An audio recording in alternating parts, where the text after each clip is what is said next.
원하시다면 그 자리에 일어나셔서 주님을 찬양하며 나아가시겠습니다. 할렐루야.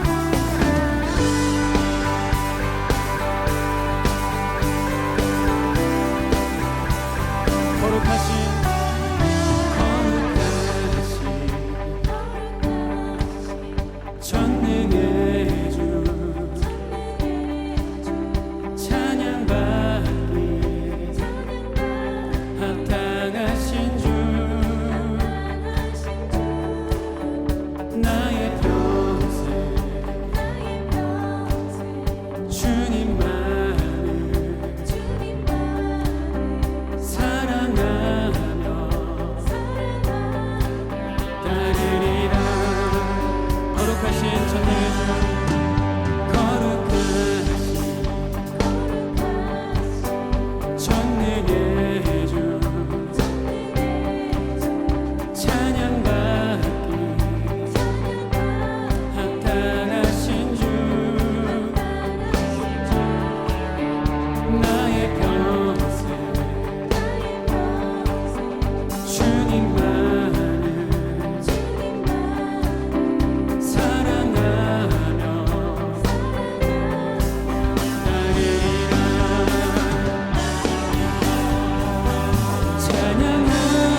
영광의 박수 올려드립니다.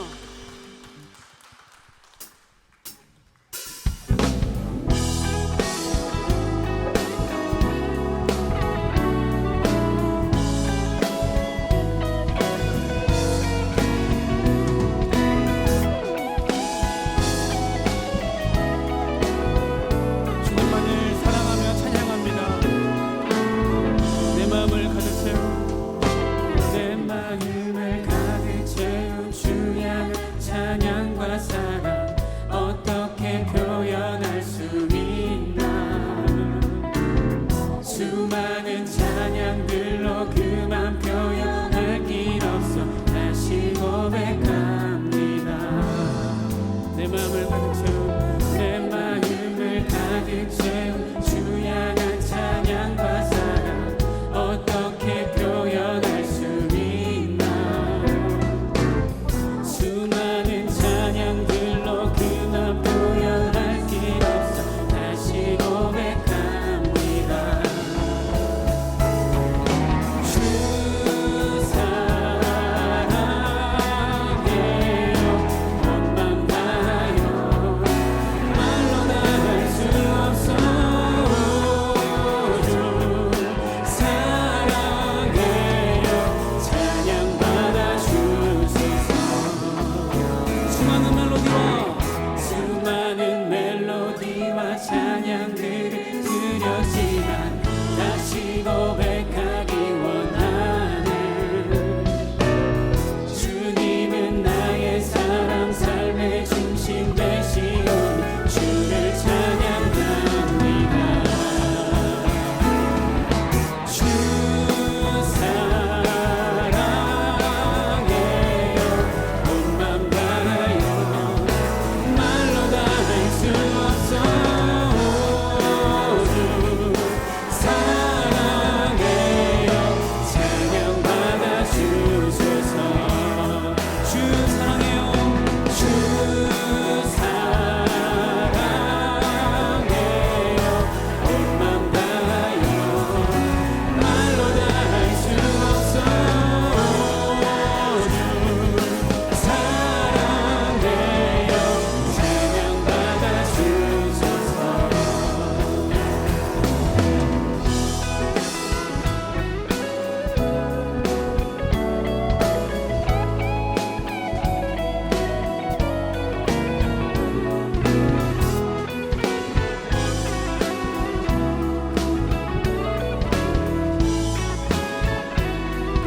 한 목소리로 주님 사랑 다시 고백하는 새날 주신 감사해요. 주님 사랑 다시 고백하는 찬양 주신 감사해요. 주님 사랑 다시 고백하는 주님 사랑 다시 고백하는 새날 주신 감사해요. 주님 사랑 다시 고백하는 찬양 주신 감사해요. 한 목소리로 고백하면 주 사랑해요 온 맘 다하여 말로 다 할 수 없어. 주 사랑해요 찬양받아 주. 한 번 더 주 사랑해요 주 사랑해요 온 맘 다하여 말로 다 할 수 없어. 주 사랑해요 찬양받아 주소서. 찬양받아 주소서. 찬양받아 주소서. 찬양받아 주소서. 찬양받아 주소서. 할렐루야. 주님께 감사와 찬양과 영광의 박수 올려드립니다. 다 함께 자리에 앉으셔서 찬양하며 나아가시겠습니다.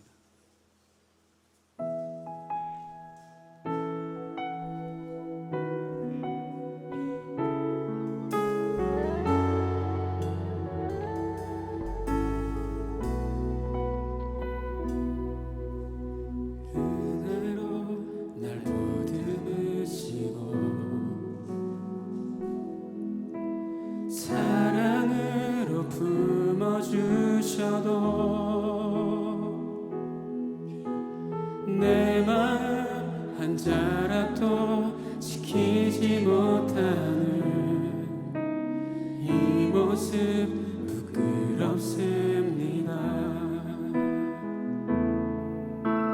따스한 곁을 내어주신 주님 앞에 나아갑니다. 표현 못할 긍휼로 나를 붙드시는 주 이름만 바라봅니다. 매일 마주한 슬픔을 견뎌나가며 주 예수의 마음을 닮아가네. 두려운 걸음마다 주가 동행하니 주 의지하며 오늘을 걷네. 주의 신실한 소망을 깊이 담으며 주 예수의 풍요를 채워가네. 하나님의 자녀로 명예시켜가며 기뻐지네.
안녕하세요. 피아니스트 송민지입니다.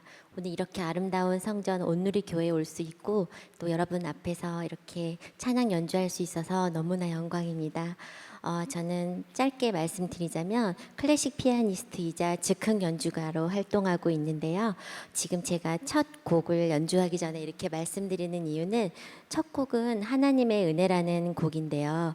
여러분들 모두 다 아시겠지만 이 곡은 어떤 순간 어떤 아픔 또 어떤 슬픔이 있고 내가 지나온 것이 이해되지 않더라도 나중에 돌아보면 이 모든 것이 하나님의 은혜였구나라는 그런 고백이 담긴 곡이잖아요. 중간에 제가 여러분들의 이런 아름다운 사랑과 또 이러한 응원들을 담은 자유 선율이 나올 수 있습니다. 그리고 이 고백을 통해서 누군가가 영원히 또 치유받고 또 그런 하나님의 사랑을 느끼는 선율이 되기를 간절히 기도하면서 연주하겠습니다. 감사합니다.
감사합니다.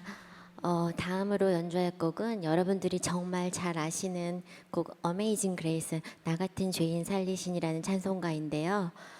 이 곡 역시 가장 인생의 밑바닥에서 절망 그리고 아픔을 체험했었지만 그 안에서도 하나님의 사랑을 체험한 자의 그 고백이 담긴 곡으로 알려져 있잖아요.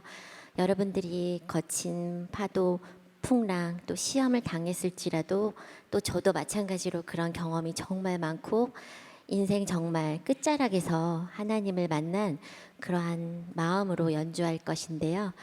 어떤 순간에도 나를 붙잡고 계시는 하나님의 사랑이 제 연주를 통해서 한 번만 더 느껴졌으면 하는 마음으로 연주하겠습니다. 어메이징 그레이스 연주하겠습니다. 감사합니다.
네, 우리 귀한 연주로 찬양해 주신 송민지 피아니스트에게 다시 한번 감사와 축복의 박수로 격려하겠습니다. 특별한 초대 예배 오신 여러분들을 주님의 이름으로 환영하고 축복합니다. 예배에 정말 잘 오셨습니다. 오늘 예배를 통하여서 하나님이 주시는 은혜와 또 사랑을 깊이 경험하는 귀한 시간이 되기를 원합니다. 지금 이 시간에는 오늘 이 예배에 처음 오신 분들이 계시면 저희들이 잠시 환영하고 또 축복하는 시간을 갖고 싶은데요. 예배에 처음 오신 분 계시면 잠시 용기를 내셔서 손을 들어 표해 주시면 저희들이 환영할 수 있도록 하겠습니다. 처음 오신 분 계시면 손을 들어 주시면 좋겠습니다. 네, 처음 오신 분 계실까요? 네, 왼편에 처음 오신 분이 계시네요. 잘 오셨습니다. 박수로 환영하겠습니다. 축복합니다. 환영합니다.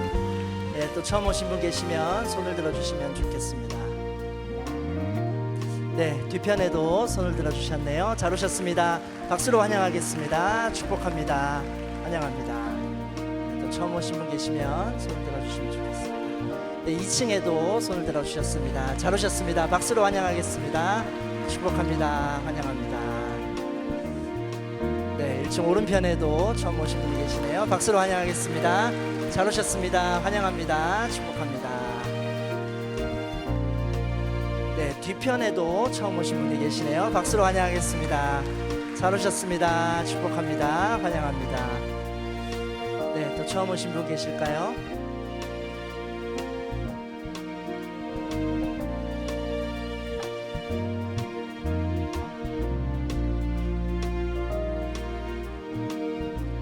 네, 처음 오신 분들께서는 자리에 잠시만 일어서 주시면 저희들이 찬양으로 축복하고 또 선물 전달할 수 있도록 하겠습니다. 함께 축복하겠습니다. 너는 하나님의 사랑, 아름다운 하나님의 사랑. 나는 널 위해 기도하며 내 길을 축복할 거야. 너는 하나님의 선물, 사랑스러운 하나님의 열매, 주의 품에 꽃 피운 나무가 되어줘. 나무가 되어줘. 나무가 되어줘. 나무가 되어줘. 박수로 축복하겠습니다. 자리에 앉으시면 되겠습니다. 네, 오늘 처음 오신 분들께서는 예배 후에 자리에 잠시 기다려 주시면 저희 스태프들과 인사 나누고 돌아가시면 좋겠습니다. 또 교회 등록이나 기타 궁금하신 부분들이 있으시면 언제든지 저희 안내 데스크를 방문해 주십시오. 저희들이 잘 안내해 드리도록 하겠습니다. 매주 예배 후에는 한층 아래에 있는 순영홀에서 새가족 교육이 진행되고 있습니다. 교회 등록 과정이 언제든지 열려 있습니다. 교회 등록에 관심 있으신 분들은 문의해 주시면 저희들이 참여하실 수 있도록 안내해 드리도록 하겠습니다. 이번 한 달 동안 저희 특별한 초대에서는 축구로 보는 믿음의 길이라는 제목으로 함께 주제로 말씀을 나누고 있습니다. 우리나라가 월드컵에서는 조금 일찍 대회를 마무리하게 되었는데요. 그러나 오늘 말씀까지 지난 한 달간의 말씀을 기억하면서 우리의 일상 가운데에서 또 우리가 믿음의 길을 발견하고 또 선택할 수 있는 우리의 삶이 될 수 있기를 소망합니다. 오늘 예배에서는 저희들이 세례식을 진행하게 됩니다. 세례식은 예수 그리스도를 우리 삶의 주인으로 고백하며 또 세례를 받는 귀한 의미 있는 시간인데요. 오늘 먼저 세례를 받게 되시는 강민주 자매님께서 간증을 저희들이 들은 이후에 박성원 목사님께서 세례식을 진행해 주시도록 하겠습니다.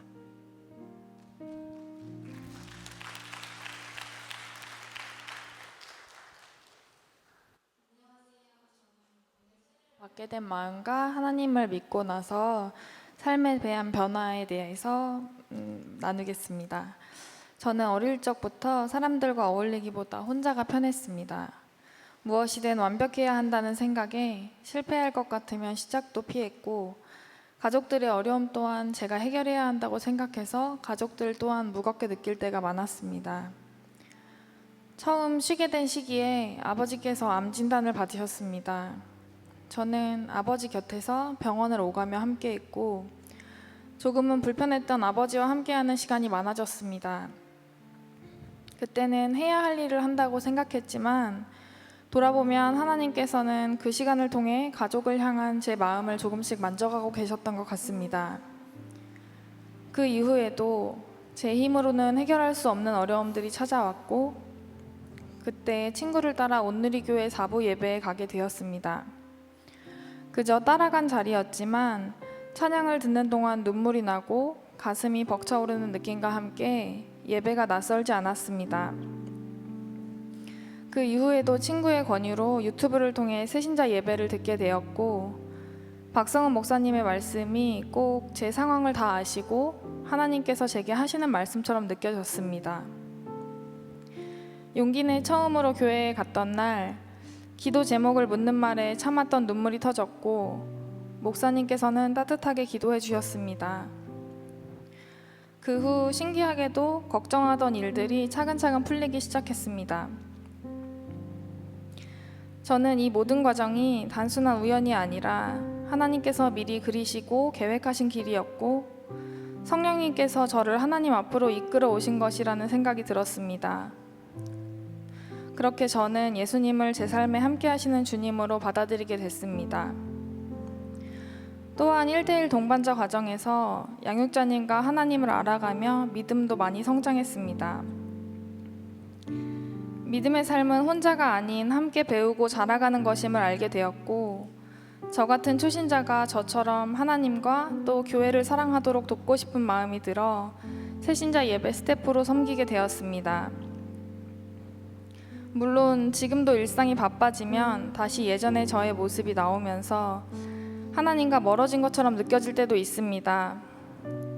그럴 때에도 예배 중에 예수님은 포도나무이시고 우리는 가지이며 가지가 살려면 나무에 붙어 있어야 한다는 말씀으로 다시 제 마음을 붙들어 주셨고 저는 하나님께 붙어 있어야 살 수 있는 사람이라는 것을 깨닫게 하셨습니다. 예수님을 만난 후 제 삶은 아주 크고 화려하게 바뀐 것은 아니지만 분명히 방향이 달라지고 있습니다. 출근하기 싫은 날에도 하늘을 보며 하나님은 어떻게 저렇게 예쁜 하늘을 만드셨을까 하는 생각으로 기분이 좋아지고 가요보다는 찬양을 듣고 핸드폰을 보기보다 큐티를 하게 되었습니다. 작은 풍경에도 감사하며 다른 사람을 위해 기도하고 싶은 마음이 생겼습니다. 저에게 세례는 혼자 해결하려 했던 삶을 내려놓고 이제는 주님을 바라보며 살아가겠다는 고백입니다. 넘어지고 흔들릴 때마다 하나님께 돌아가고 받은 은혜와 사랑을 주변에 나누는 사람이 되고 싶습니다.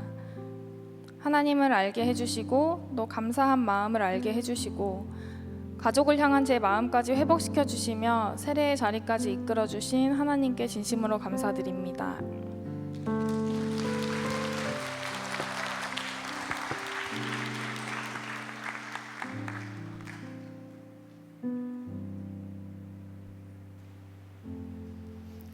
네, 이 시간 귀한 간증으로 함께해 주신 강민주 자매님께 감사드립니다. 세례는 많은 성도님들 앞에서 또 증인들 앞에서 믿음을 고백하는 거룩한 예식입니다. 이 자리에 또 믿음을 고백하시는 귀한 우리 자매님의 믿음의 증인이 되어 주시고 축복해 주시고 또 함께해 주시는 마음으로 또 이 자리에 함께해 주시기 바랍니다. 시간에 함께 세례 문답하도록 하겠습니다. 오른손을 들어서 제가 드리는 질문에 아멘으로 답해 주시기 바랍니다. 당신은 예수 그리스도를 구주로 고백하며 그 은혜 안에서 말씀을 따라 순종하며 살기로 서약합니까? 여러분은 삼위일체 하나님을 믿으며 거룩한 공교회와 성도의 교제와 죄를 용서받는 것과 몸의 부활과 영생을 믿습니까? 당신은 그리스도의 몸된 지체로서 사단의 권세와 유혹을 거부하고 세상 속에서 하나님 나라의 일꾼으로 살아가기로 서약합니까? 네, 서약하셨습니다. 이 시간에 세례식을 거행하도록 하겠습니다. 자리에 앉아주시고 함께 찬양하도록 하겠습니다.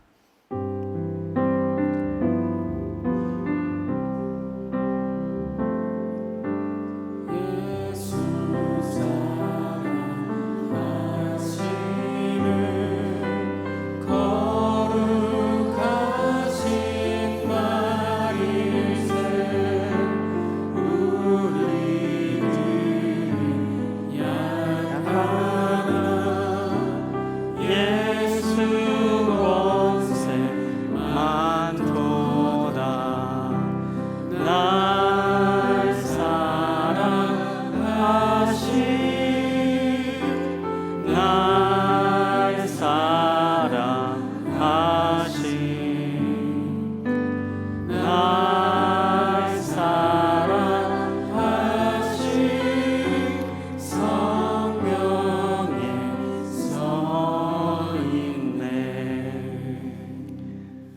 주 예수를 구주로 믿는 강민주에게 내가 성부와 성자와 성령의 이름으로 세례를 주노라. 아멘. 하나님, 지금 이 순간에 귀한 자매님의 삶 가운데 찾아와 주시고 그 삶을 복되게 하시고 구별하여 주셔서 하나님의 영광을 드러내는 복된 삶으로 인도하여 주십시오.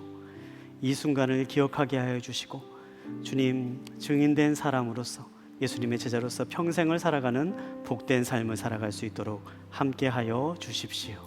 감사합니다. 살아계신 예수님의 이름으로 기도합니다. 아멘. 네, 이 시간 거룩한 예식을 마친 자리에서 일어나 주시고요. 강민주 자매님 선포하도록 하겠습니다. 이 시간에 거룩한 예식에 참여한 강민주 자매님은 이제 대한예수교 장로회 통합 측 온누리교회의 세례교인이 된 것을 내가 성부와 성자와 성령의 이름으로 선포하노라. 아멘. 해주시기 바랍니다. 감사합니다.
우리 박수로 축복하고 또 격려해 주시기 바랍니다.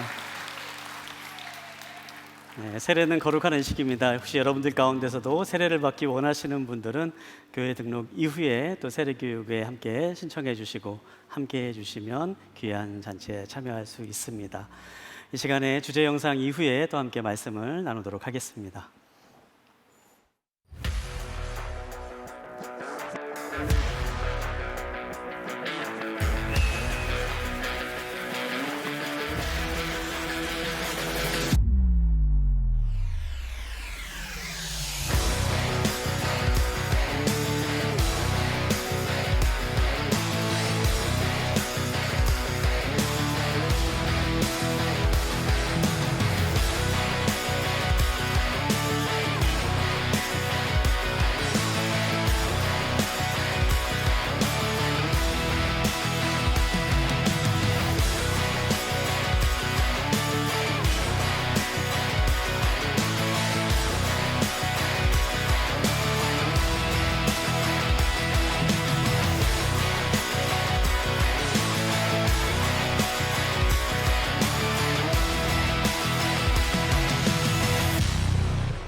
네, 이 시간 선포하고 함께 말씀을 듣도록 하겠습니다. 우리 가슴에 손을 얹고 이렇게 한번 선포하도록 할까요?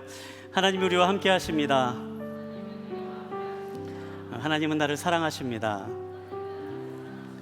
나는 하나님의 사랑받는 자녀입니다. 이 시간 잠깐 함께 기도하겠습니다. 하나님, 우리를 사랑하시는 그 사랑의 마음이 이 마음 가운데 가득 부어지기를 원합니다. 이 시간에 찾아와 주시고 그 사랑으로 이 마음 가운데 가득 채워 주십시오. 사랑으로 변화된 삶을 살아갈 수 있도록 함께하여 주십시오. 살아계신 예수님의 이름으로 기도합니다. 아멘. 네, 이번 한 달 동안 우리는 페이스컵이라는 주제로 함께 말씀을 나누고 있는데요. 오늘은 마지막 시간입니다. 마지막 시간으로 캡틴의 완장이라는 제목으로 함께 말씀을 나누려고 합니다. 축구 경기를 보다 보면요, 제가 지금 이 왼쪽 팔에 두르고 있는 것처럼 팔에 특별한 표식을 하고 있는 사람들을 보곤 합니다. 팀을 대표하는 주장, 캡틴이라고 부르는 사람들을 표식하는 그런 완장인데요. 어릴 적에 학교에서 가끔 축구 경기를 하다 보면요, 축구를 잘하는 친구들이 이렇게 팔에 완장을 두르고 주장의 완장을 두르고 경기를 뛰었건 했습니다. 그리고 그런 모습을 보면요, 한편으로는 이 완장을 두른 그 모습이 왠지 대단해 보이고 정말 멋져 보이는 그러한 기억이 있습니다.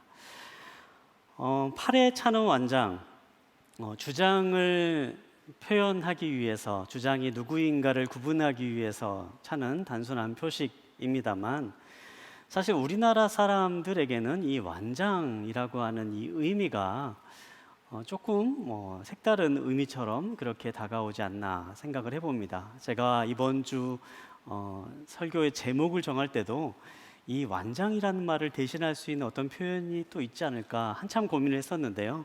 근데 찾아보니까 이 주장 완장이라고 그렇게 부르더라고요. 그래서 그냥 완장이라는 표현을 그대로 썼습니다만, 이 완장이라는 것을 왜 제가 좀 많이 머뭇거리고 생각해 보게 되었나. 1983년도 소설가 염은글 씨가 쓴 완장이라고 쓴 소설이 있습니다. 이 소설 가운데는 임종술이라고 하는 동네의 건달이 나오는데요. 월급은 아주 작은 월급을 받지만 팔에 완장 하나 채워준다라는 말을 듣고 저수지 감시원으로 취직을 하게 됩니다. 그리고 팔에 완장을 차는 순간부터 갑자기 이 사람이 180도 달라지기 시작을 하는데요. 낚시하러 온 도시 사람들에게 기합을 주기도 하고, 또 밤에 몰래 고기를 낚는 사람들, 초등학교 동창을 두들겨 패면서 읍내에 나갈 때도 이 팔에 완장을 차고 거들먹거리는 그러한 모습을 소설 속에서 그립니다. 저수지 감시원이라고 하는 아주 사소한 작은 권력에 취해서 마치 그 저수지가 자신의 왕국과도 같이 그렇게 행동하는 모습을 보면서 소설에 많은 사람들이 그 당시의 마음을 동화시켰던 그러한 소설인데요. 이후에 이 완장이라는 소설이 TV 드라마로 만들어지면서 더더욱 유명해지게 됩니다. 그리고 그때부터 이 완장이라고 하는 말이 단순히 팔에 두르는 띠 이상의 의미를 갖게 되는데요. 작은 권력에 취해서 으스대는 사람들을 우리가 쉽게 말하는 완장 찼다라고 하는 표현을 이때부터 사람들이 널리 사용하기 시작했다라고 합니다. 오늘 우리는 캡틴의 완장이라는 제목을 가지고 함께 말씀을 나누려고 하는데요. 축구를 통해서 또 그리고 말씀을 통해서 이 완장의 의미를 함께 생각해보는 시간을 갖고자 합니다. 말씀을 함께 나누면서 우리 안에도 임종술과 같은 그러한 마음이 있지 않는지 한번 돌이켜보는 시간을 갖게 되길 원하고요. 또 더 나아가서 예수님이 우리에게 말씀해 주시는 그 완장이란 무엇인가, 그 완장의 의미를 함께 나누는 시간을 갖도록 하겠습니다. 오늘 우리가 함께 볼 말씀은 마가복음 10장에 나오는 말씀입니다. 이 마가복음 10장은 예수님께서 예루살렘으로 가실 때에 있었던 일을 담고 있는데요. 제자들 중에 있는 두 제자인 야고보와 요한이 예수님께 다가와 이야기하는 장면으로부터 말씀이 시작됩니다. 마가복음 10장 35절부터 37절 그리고 41절에 있는 말씀을 우리 한번 한 목소리로 함께 보도록 하겠습니다. 함께 보겠습니다. 시작. 그러자 세베대의 두 아들 야고보와 요한이 예수께 다가와 말했습니다. 선생님, 저희의 소원을 들어주시기 원합니다.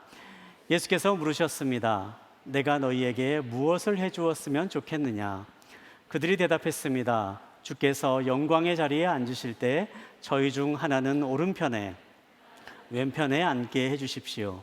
다른 10명은 이 말을 듣고 요한에게 분개했습니다. 아멘.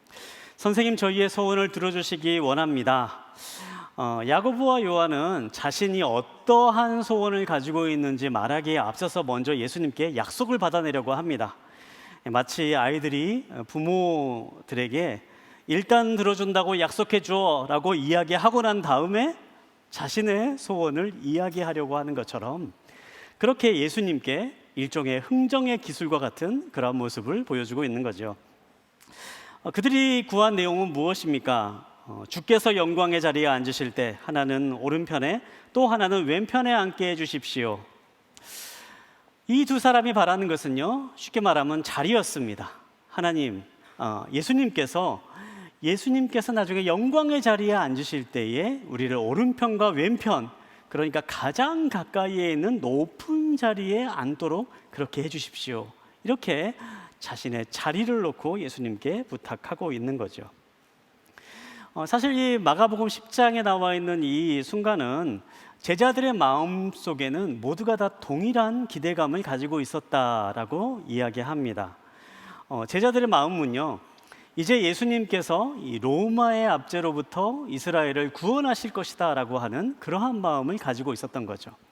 이제 성경에 나와 있는 예언처럼 다윗의 후손이신 예수님께서 예루살렘에 올라가면 이 로마가 다스리는 이 모든 정치적인 환경을 다 갈아엎고 이제 약속의 왕국을 이곳에 세울 것이다.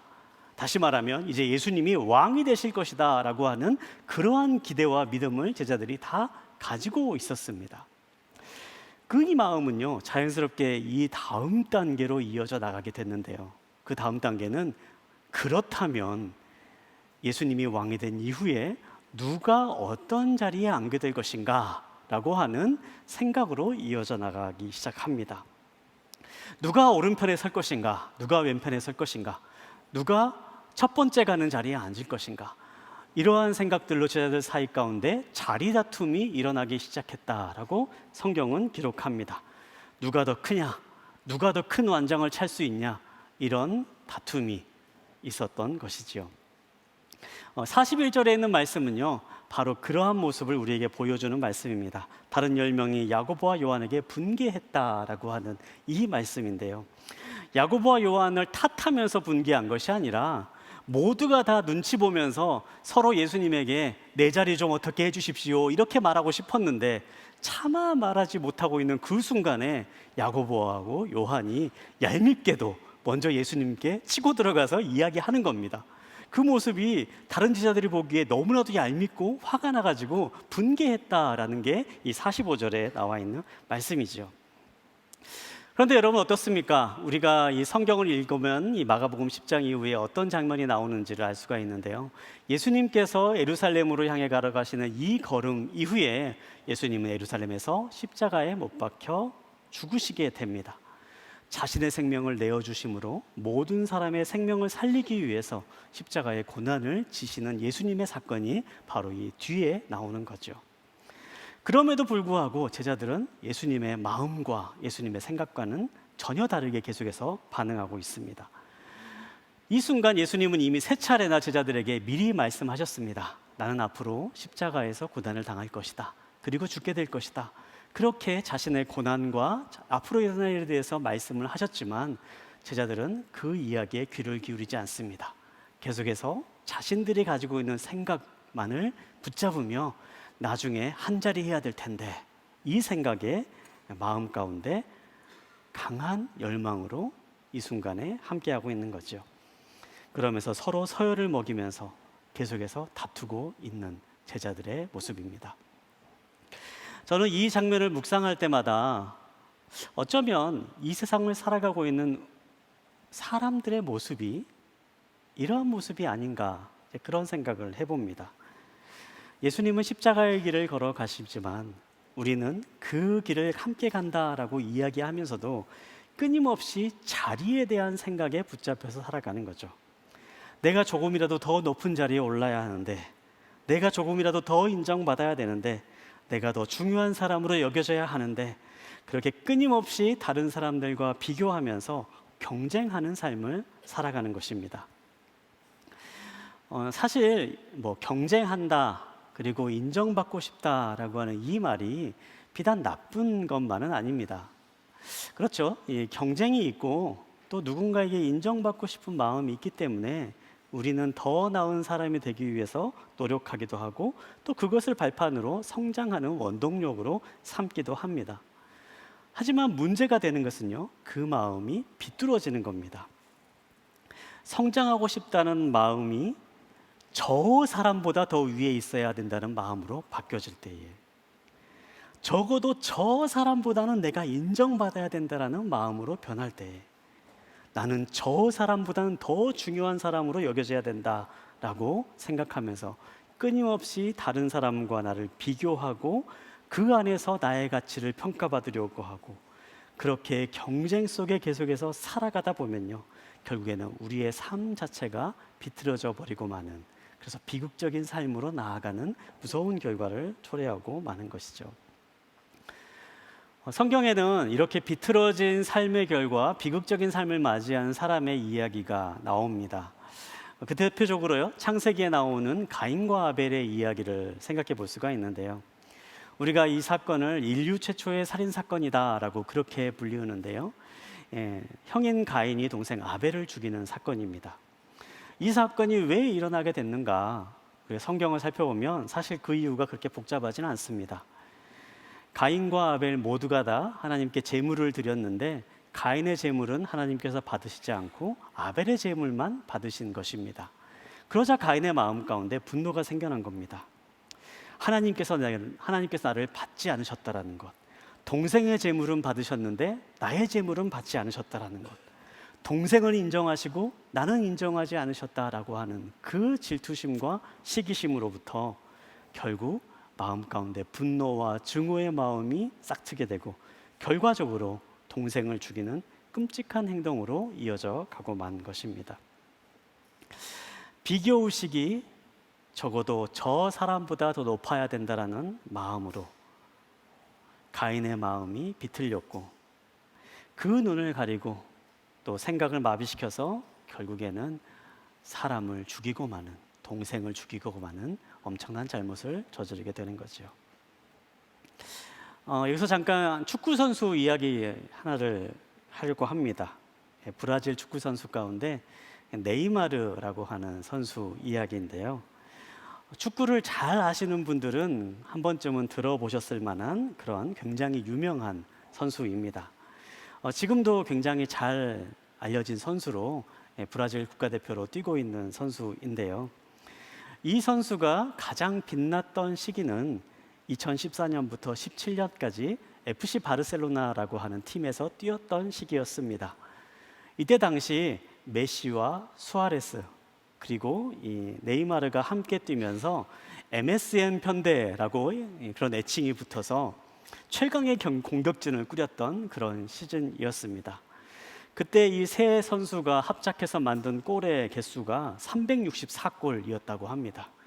그리고 함께 뛰는 이 기간 동안 9개의 우승컵을 들어올릴 만큼 정말 말 그대로 가공할 공격력을 가진 세계에서 가장 뛰어난 팀으로 불렸던 그러한 시절이었습니다. 그런데 그런 MSN 편대라고 불렸던 이 세 선수가요, 결국에는 헤어지게 되는데요.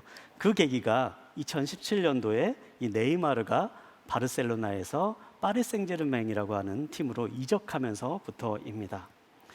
왜 네이마르가 이적을 했는가? 많은 사람들이 굉장히 많은 의견을 내고 참 많은 의견들에 분분했는데요. 그런데 사람들이 이야기하는 굉장히 주요한 그 이유 중에 하나가 네이마르가 더 이상 메시 밑에서 있고 싶지 않았기 때문이다라는 것이었습니다. 메시라는 선수, 아마 축구를 조금이라도 들어보신 분은 다 한 번쯤은 들어봤을 이름이지요. 현존하는 가장 위대한 축구 선수다라고 불리우는 선수가 바로 이 메시입니다. 한 해 가장 뛰어난 선수에게 주는 발롱도르라고 하는 상이 있는데요. 이 상을 무려 8번이나 수상한 선수입니다. 그리고 이 8번 수상했다라고 하는 것은 역대 가장 많은 수상을 한 숫자이기도 합니다. 현역으로 뛰면서 정말 셀 수 없이 많은 우승 트로피를 들어올리고 지금은 축구의 신이다라고 하는 애칭을 불릴 만큼 그렇게 뛰어난 선수가 바로 이 메시라고 하는 선수인데요.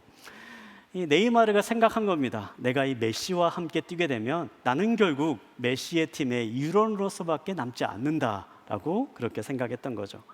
그래서 나도 나만의 팀을 만들고 싶다라고 하는 마음을 갖게 되고, 나의 이름을 가지고 발롱도르도 받고 싶다, 최고의 선수로 분류되고 싶다, 그런 욕심을 갖게 되었다고 합니다.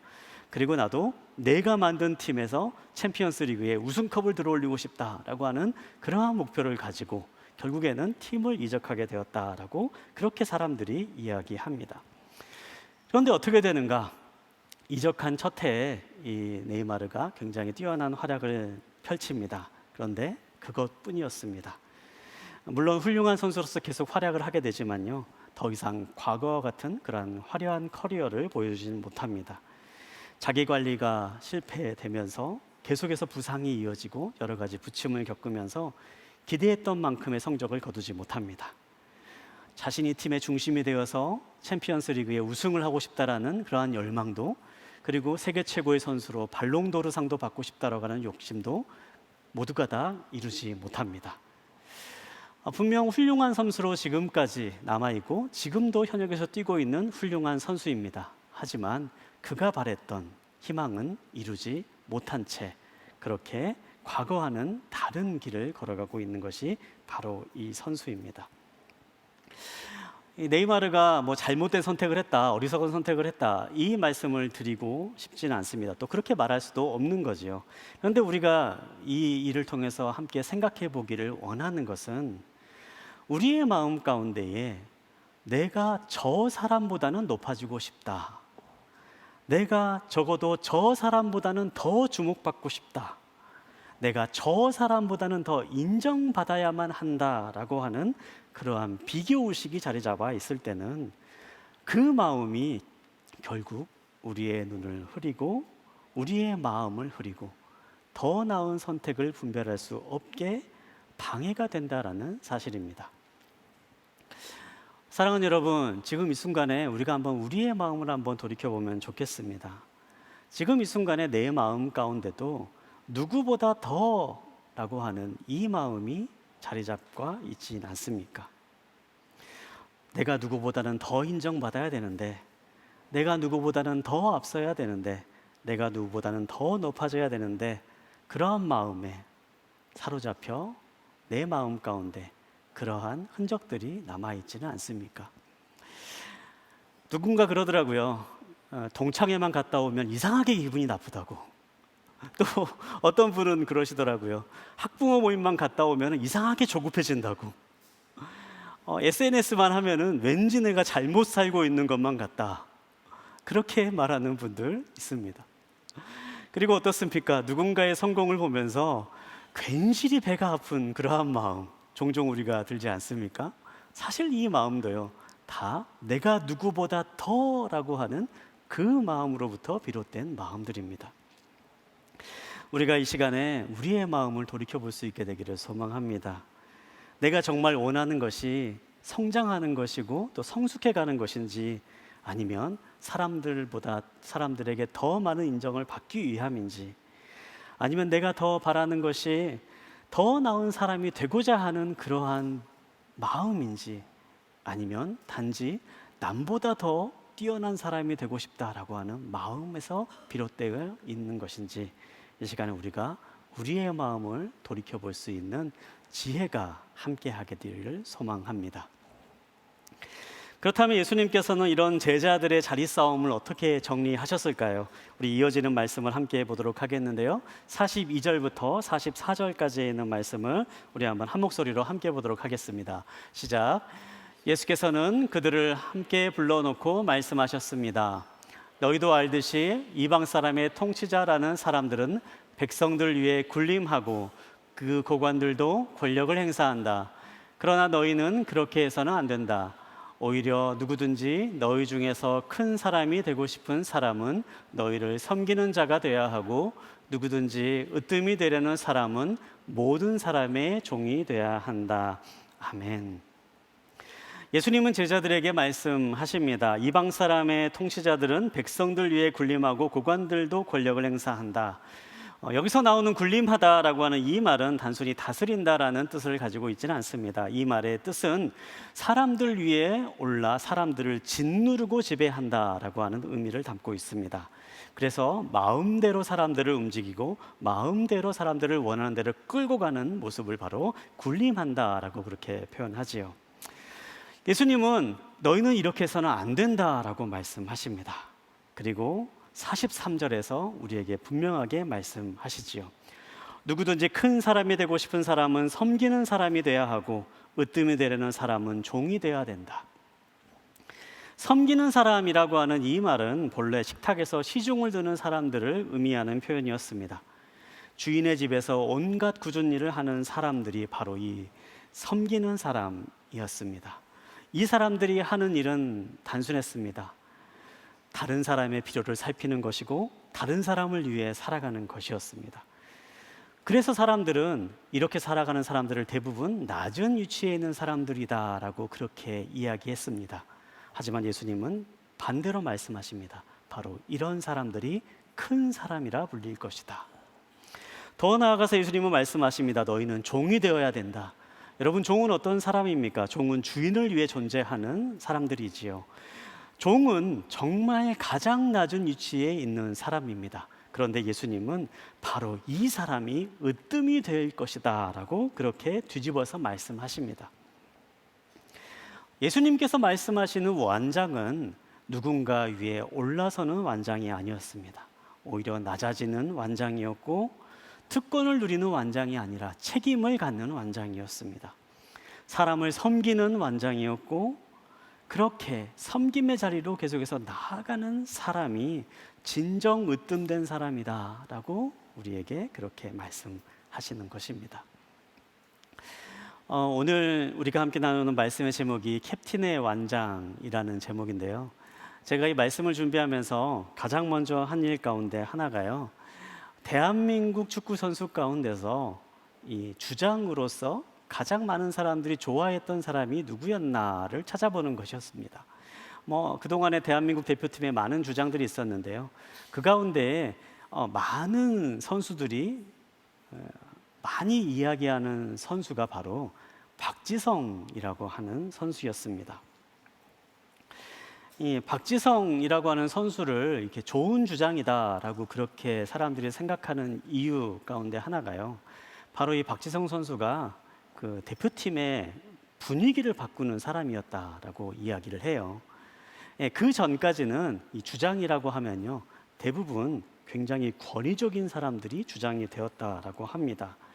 좋게 말하면 기강을 확실하게 잡는 주장, 좋게 말하면 규율을 잡는 주장, 카리스마 넘치는 주장, 이렇게 불리는 주장들이 이전까지는 대부분이었다라고 해요. 근데 박지성 선수가 이 대표팀의 주장을 맡으면서부터 그러한 대표팀의 분위기를 굉장히 많이 바꿨다라고 합니다. 수직적인 문화를 수평적인 문화로 바꾸면서 많은 팀원들이 서로 대화하는 소통의 문화들을 만들었다 그래요. 그리고 이 가장 많이 이야기하는 게 선수들을 런던으로 불러서 그렇게 밥을 많이 사서 먹였다라고 하는 그런 이야기를 참 많이 하는 것을 들었습니다. 그러면서 하는 이야기가 또 하나가 있었지요.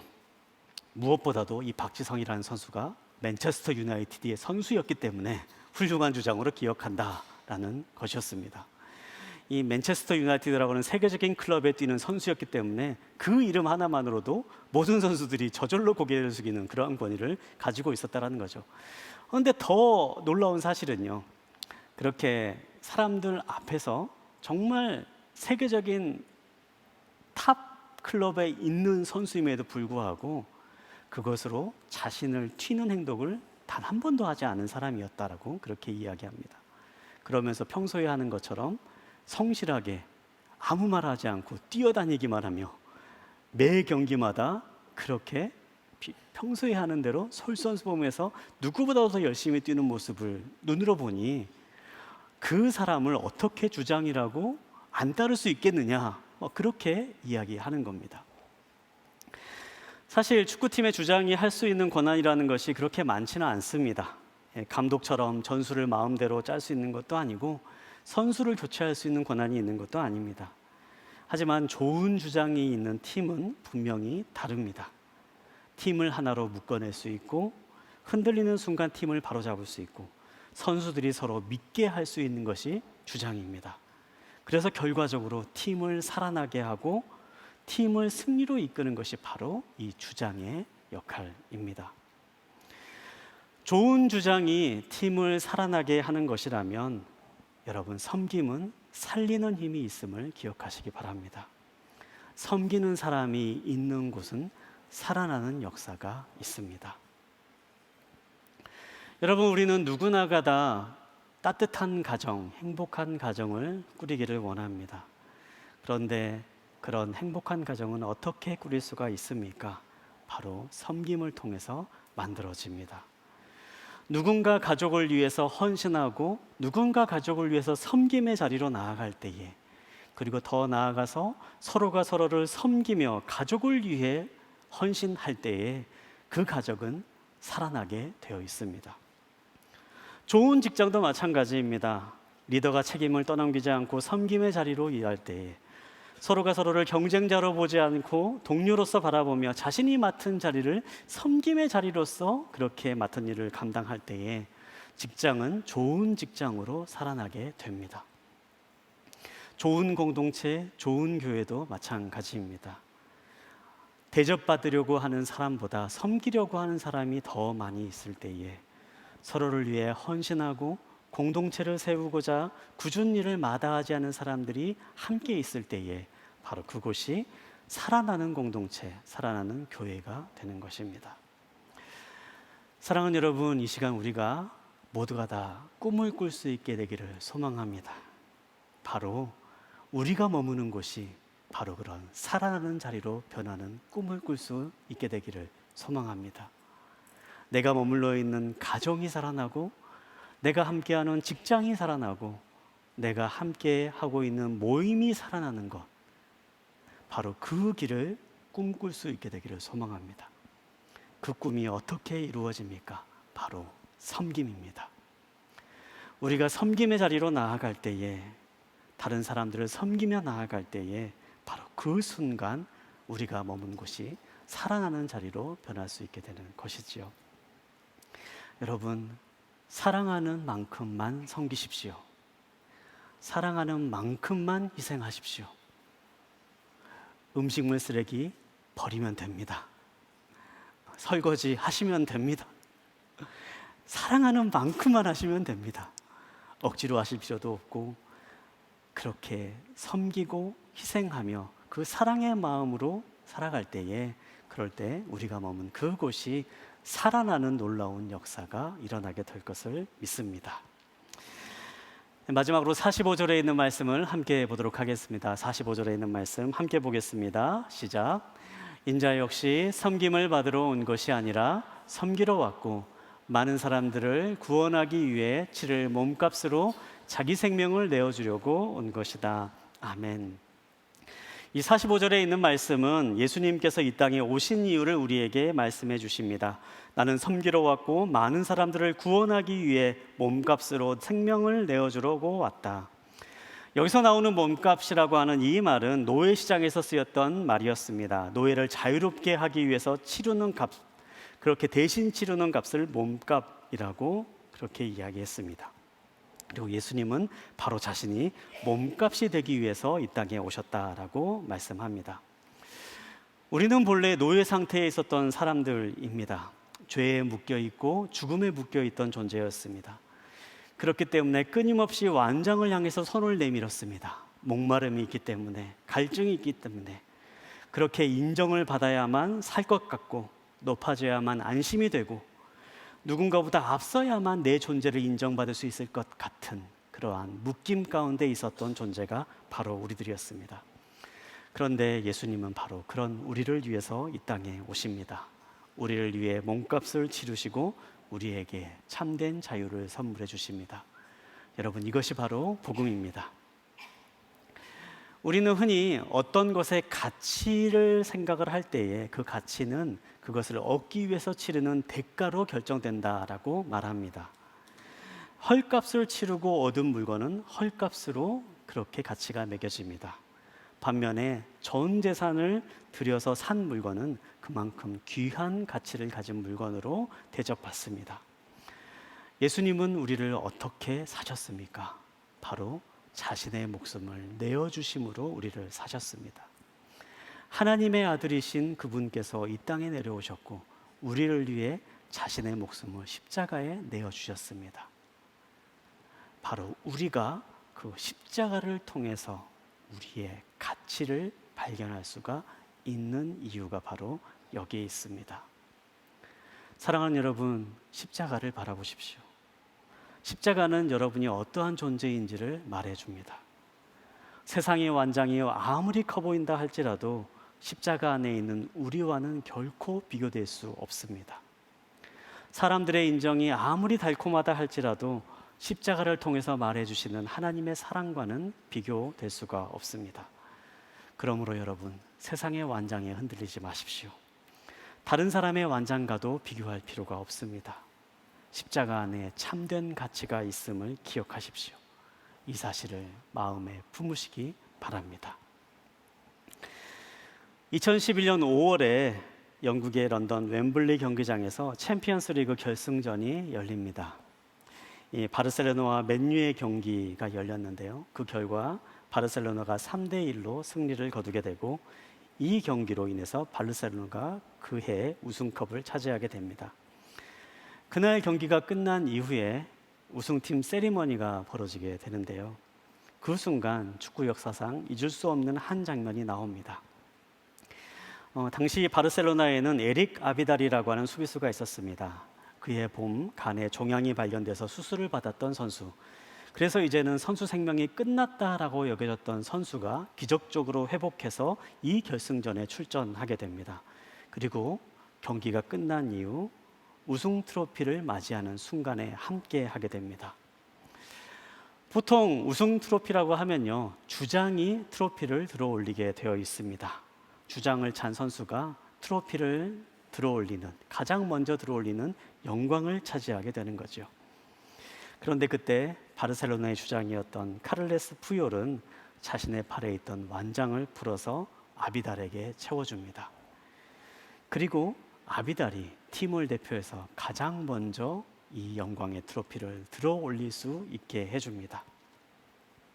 죽음에서 돌아온 팀 동료를 반기고 그에게 가장 영광스러운 자리를 양보한 것입니다.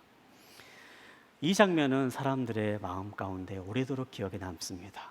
그리고 축구가 진정 아름다운 가치를 담을 수 있는 스포츠임을 드러냈다라고 많은 사람들의 칭송을 받는 장면으로 남아 있습니다. 저는 이 장면이 복음을 떠올리는 장면이다, 그렇게 생각합니다. 우리는 모두 죽을 수밖에 없는 존재였고 죄라는 병 안에 서 있는 존재였습니다. 우리의 힘으로는 결코 영광의 자리에 설 수 없는 존재였지만 진짜 캡틴 되시는 예수님께서 우리를 위해 낮아지셨습니다. 자신의 완장을 풀으시고 우리에게 그 완장을 채워주십니다. 우리가 져야 될 모든 짐을 대신 짊어지시고 대가를 치르셨습니다. 그리고 이제 우리에게는 영광의 자리를, 영광을 차지할 수 있는 그 자리로 우리를 부르십니다. 이것이 바로 복음입니다. 사랑하는 여러분, 이 복음 안에 사십시오. 십자가 안에서 여러분의 가치를 발견하십시오. 세상의 완장이 아닌 예수님의 십자가를 붙들며 살아가십시오. 그리고 이제는 십자가 안에서 살리는 사람으로 살아가십시오. 그렇게 십자가 안에서 살리는 사람으로 우리의 삶의 자리를 이어져 나아갈 때에 주님, 우리에게 약속하신 영광의 트로피를 들어올리는 순간을 우리는 맞이하게 될 것입니다. 그렇게 승리의 자리, 영광의 자리에 이를 때까지 계속해서 믿음의 발걸음 나아가는 그러한 저와 여러분 되시기를 주님의 이름으로 축복합니다. 함께 기도하겠습니다.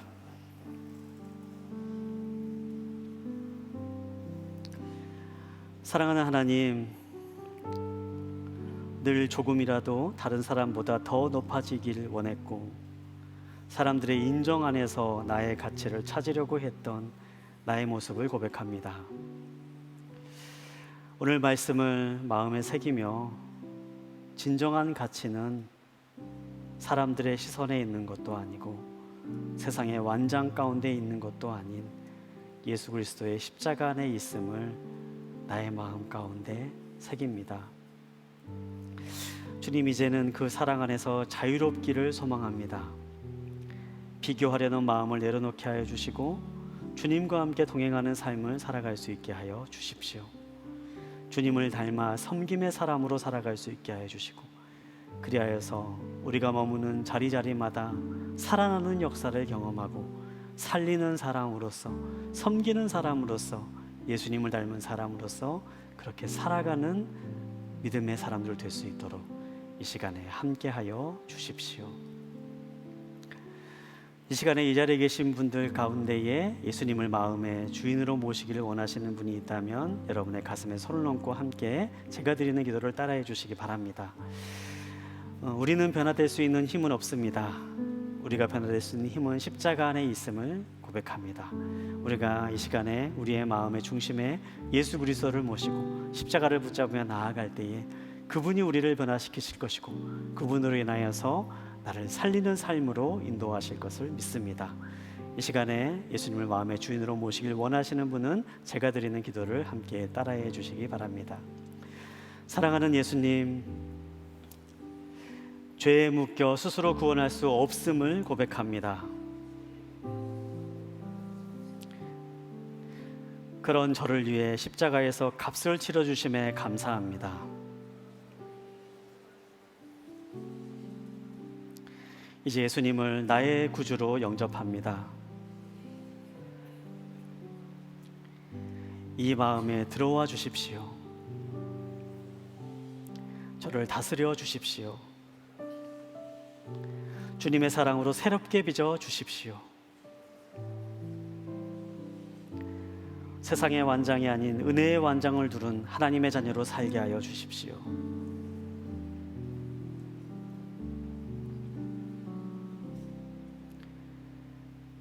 예수님의 이름으로 기도합니다. 아멘. 제가 축도함으로 예배를 마치도록 하겠습니다. 이제는 우리를 구원하신 예수 그리스도의 크신 은혜와 하늘 아버지의 끝없는 사랑과 성령님의 교통하심이 이제는 세상의 완장을 쫓아 살아가는 삶이 아닌 예수 그리스도의 십자가, 예수 그리스도의 완장을 우리의 마음에 품고 주님과 함께 동행하며 섬기는 사람으로, 생명을 살리는 사람으로, 우리의 주변에 있는 모든 사람을 살리는 자리로 이끄는 사람으로 그렇게 살아가기를 소망하며 다짐하는 이 자리에 모인 모든 믿음의 식구들 머리 위에와 가정과 일터와 자녀 위에, 이 나라의 민족과 선교사님 위에 이제로부터 영원히 함께 하시기를 간절히 축원하옵나이다. 아멘. 예배를 받으신 하나님께 한 번 더 감사와 영광의 박수 올려드리겠습니다. 이곳에서의 모든 예배를 마칩니다. 삶의 자리에서 승리하시기를 소망합니다.